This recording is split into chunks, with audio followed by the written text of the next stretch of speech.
नमस्कार दोस्तों, स्वागत है अपने YouTube चैनल स्टडी स्टार पर।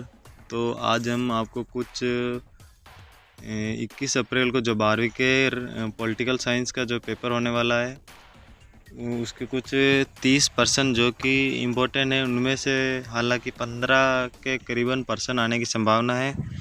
तो आज हम उन 30 प्रश्नों के उत्तर समेत उनको हल करेंगे। तो वीडियो में बने रहे। अगर वीडियो अच्छा लगेगा तो वीडियो को लाइक कमेंट ज़रूर करें और चैनल को सब्सक्राइब ज़रूर करें। तो दोस्तों, बिना कोई देर के वीडियो को स्टार्ट करते हैं। हमारा जो पहला जो क्वेश्चन है वो ये है कि शीत युद्ध के बारे में कौन सा कथन गलत है। तो इसमें से चौथा आंसर से हो जाएगा कि अमेरिका व सोवियत संघ सीधे युद्ध में शामिल नहीं हुए थे। इसका जो सही आंसर ये होगा। और दूसरा जो प्रश्न है, निम्न में से कौन सा कथन गुटनिरपेक्ष आंदोलन के उद्देश्यों पर प्रकाश नहीं डालता है। तो इसमें हमारा सही जो आंसर होगा वो होगा ऑप्शन नंबर 3, वैश्विक मामलों में तटस्थता की नीति अपनाना। और प्रश्न नंबर 3 है, नीचे महाशक्ति द्वारा बनाए सैन्य संगठनों से संबंधित कौन सा कथन सही व कौन से गलत है। तो हमारा पहला जो है, इसमें गठबंधन के सदस्य देश को अपने भू क्षेत्रों में महाशक्तियों के सैन्य अड्डों के लिए स्थान देना जरूरी था। हाँ, तो जरूरी था, इसका आंसर सही है। दूसरा जो है, सदस्य देशों की विचारधारा और रणनीति दोनों स्तरों पर महाशक्ति का समर्थन करना था। हाँ, करना था, सही है आंसर इसका। और तीसरा है, जब कोई राष्ट्र किसी एक सदस्य देश पर आक्रमण करता तो इससे सभी सदस्य देशों पर आक्रमण समझा जाता है। सही है। महाशक्तियाँ सभी सदस्य देशों अपने परमाणु हथियार विकसित करने में मदद करती है। नहीं, गलत है। और हमारा चौथा जो है प्रश्न है कि नीचे कुछ देशों की सूची दी गई, प्रत्येक के सामने लिखे कि वह शीत युद्ध के दौरान किस गुट से जुड़ा हुआ था। तो हमारा पोलैंड है, जो कि सोवियत रूस व साम्यवादी खेमे था। फ्रांस जो कि अमेरिका व पूंजीवादी खेमे था। जापान जो कि अमेरिका व पूंजीवाद खेमे था। नाइजीरिया जो कि गुट में निरपेक्ष आंदोलन से द्वितीय विश्व युद्ध से जापान दूरी देशों के साथ, लेकिन शीत युद्ध में अमेरिका के साथ था। उत्तर कोरिया सोवियत रूस या साम्यवाद खेमे से। श्रीलंका जो कि गुट निरपेक्ष आंदोलनों से। दोस्तों, हमारा जो पांचवा जो क्वेश्चन है उसमें थोड़ी मिस्टेक होगी, इस कारण इसको स्किप करना पड़ा। तो अगले क्वेश्चन की ओर ध्यान देते हैं हम। जो हमारा छठा जो क्वेश्चन है, वो सामरिक शस्त्र परिसीमन वार्ता कब और किसके बीच हुई। इसका आंसर होगा 26 मई 1972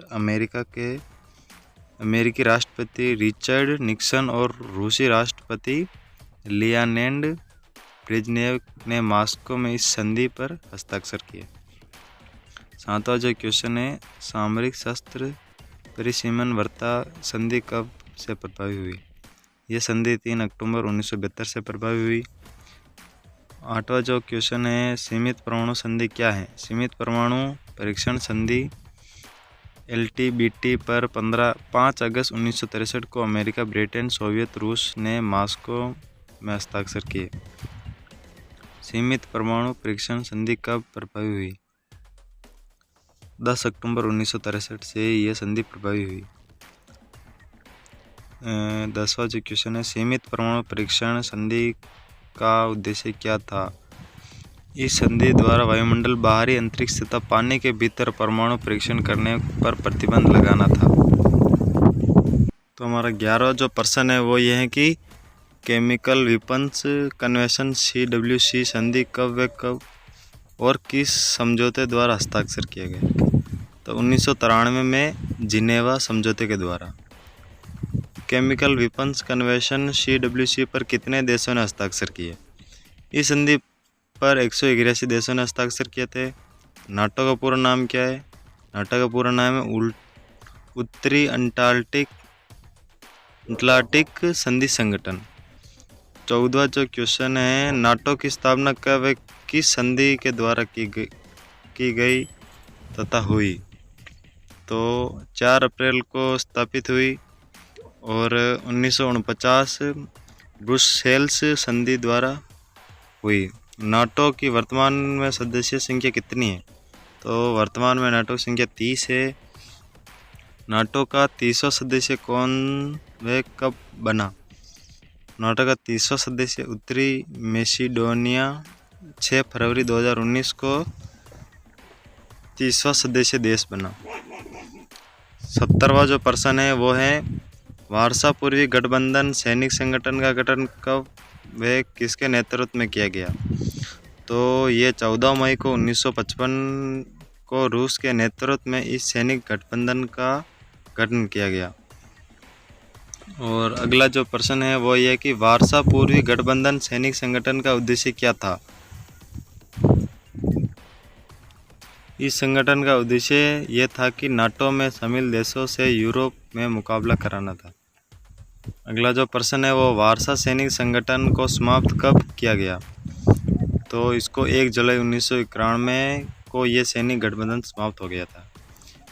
अगला जो प्रश्न है वो ये कि सेंटो केंद्रीय संधि संगठन की स्थापना कब व किसके नेतृत्व में की गई? तो ये 1955 में अमेरिका के नेतृत्व में की गई। अगला जो प्रश्न है वो सेंटो केंद्रीय संधि संगठन को अन्य किस नाम से जाना जाता है? बगदाद के नाम से, क्योंकि संगठन का गठन बगदाद संधि द्वारा किया गया था। कूटनिरपेक्षता का क्या अर्थ है? गुटों से अलग रहने की स्वतंत्रता, समानता व न्याय आधारित नीति जो साम्राज्यवादी, उपनिवेशवादी व रंग भेद का विरोध करती है। और 23वां जो प्रश्न है वो है कि गुट निरपेक्षता के संस्थापक कौन है? तो इसके संस्थापक Nehru, Nasser, Marshal, Tito, Sukarno व एनुक्रमा है। भारत में गुट निरपेक्ष आंदोलन के स्थापक कौन थे? जवाहरलाल नेहरू थे इसके स्थापक। वो जीवो की लड़ाई किस के मध्य हुई थी? 23 फरवरी 1945 जापान व अमेरिका के मध्य हुई थी। सोवियत रूस के सैनिकों ने राइक्सटैग बिल्डिंग जर्मनी पर अपना झंडा कब फहराया था? तो उन्होंने मई 1945 में अपना झंडा फहराया था। 27वां जो प्रश्न है वो है क्यूबा मिसाइल संकट के समय क्यूबा के राष्ट्रपति कौन थे? तो उस समय क्यूबा के राष्ट्रपति फिदेल कास्त्रो थे। क्यूबा मिसाइल संकट के समय रूस के राष्ट्रपति कौन थे? उस समय वहाँ के राष्ट्रपति निकिता खुश्चेव थे। अगला जो प्रश्न है क्यूबा मिसाइल संकट के समय अमेरिका के राष्ट्रपति कौन थे? तो उस समय जॉन एफ कैनेडी थे, जो कि क्यूबा मिसाइल संकट के समय अमेरिका के राष्ट्रपति थे। अमेरिका ने 1945 में जापान के किन 2 शहरों पर बम गिराए? तो इसमें पहला जो है हिरोशिमा शहर पर 6 अगस्त 1945 को, और दूसरा जो है नागासाकी शहर पर 9 अगस्त 1945 को।